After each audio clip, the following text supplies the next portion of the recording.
Hello guys, welcome to my channel. My name is Miss Pearl, and today I want to talk about a topic that I've remembered when we were I once partnered with my sister. We had a company, so we used to share a lot about how we were raised, because we were raised in a very dysfunctional family where two parents that didn't love each other and they didn't know themselves, and according to me they didn't want kids.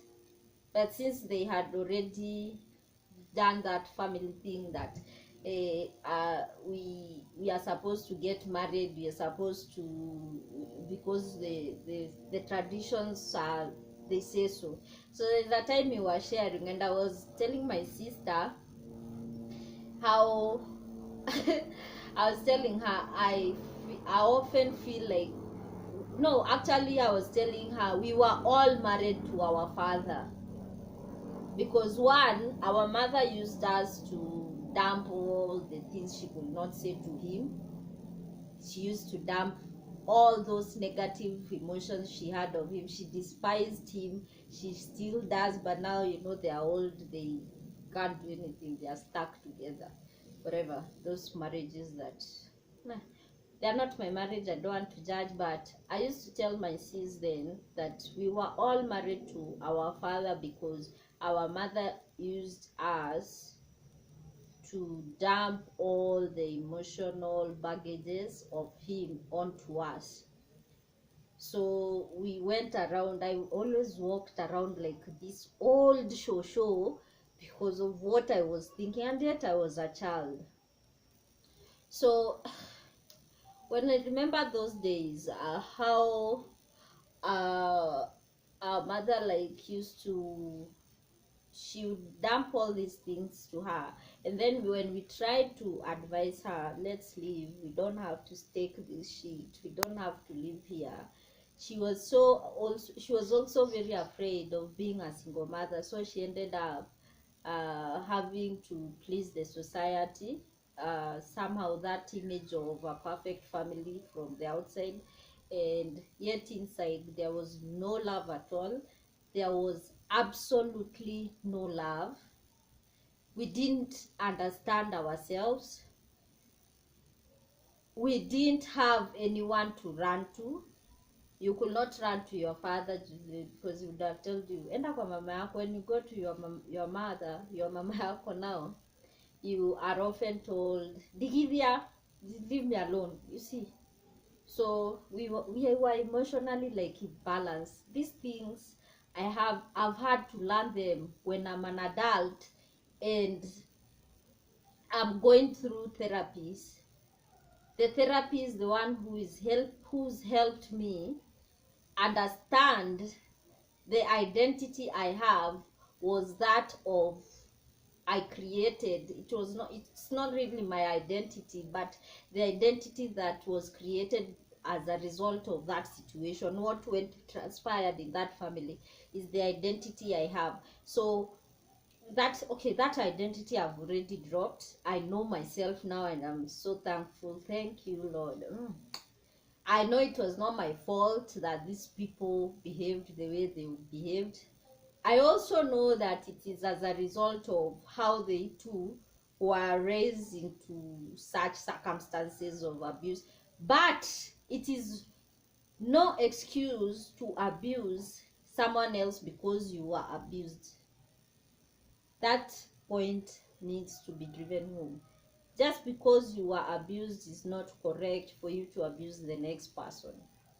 So now they live like, we are separated, we all separated, nobody wants to hang out with anybody in that house. It's the same way we used to do when we were kids.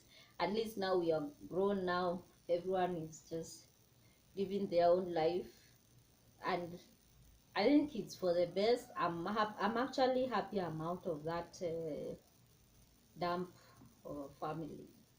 Not my siblings or anything, but it was like seriously a dysfunctional family. It was abusive emotionally. It was very draining every day, and we never talked about anything other than where the sufurias and the plates were. We never talked. As a family, I never ran to my mom for anything.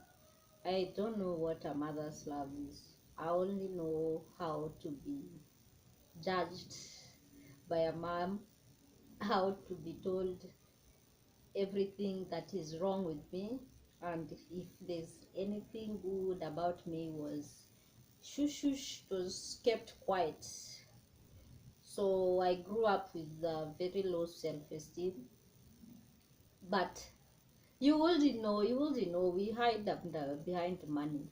So but I'm glad. I need to tell you guys that emotional abuse is not your fault. If you are abused, you need therapy. You need therapy. What happened in the past does not, actually Oprah says this, what happened in the past does not define the person you are. What you need to get rid of is that identity that you adopted so you could survive in an abusive environment all the days of your childhood. Please understand that whatever happened in the past is not yours, and you can always remove that identity you have. If you don't like it, if you feel like you hate yourself, if you feel like you loathe yourself, you feel like you are not enough, just drop that personality, one identity at a time. I'm not saying it's going to be a week's job. No, it is every day. What do you not like about yourself? For me, for example, I didn't like the way I was eating. My eating habits were very questionable. I used to love good things because growing up as a child, I used food to as an escapism, or also use food to comfort me. So I loved those sweet things. I loved cakes so much. I also loved chapos. I also loved cooking great food. And I know how to cook because that's what I used as escapism. And as a result, I ended up learning so many recipes, and yet still, those foods didn't fill the void that I was feeling inside of me. That's when I later, like last year, I realized I needed to work on how I was conditioned to believe I was, and start believing myself and the things I loved. So I started doing very small exercises, like just walking. And in these walks, since I was walking alone with no music, with no one else beside me, I started now learning who I was and why I was doing this thing. And every time I took a walk, I would resolve something mentally and decide how to improve on the character I already have. And now it's not even a year. I've lost all the weights. I'm able to control what foods I'm eating, and it's not really control, it's just like adapting. I don't want to use these heavy words that you think that you need to do something very strict to control something. So that's one of the ways. Find a way that you can heal the inside wounds, so you can bring out the best in you. And don't worry, there are so many people who've been emotionally abused. You are not the only one. You're not do not be afraid. Just start off very small. So thank you guys for watching my show. Have a lovely afternoon.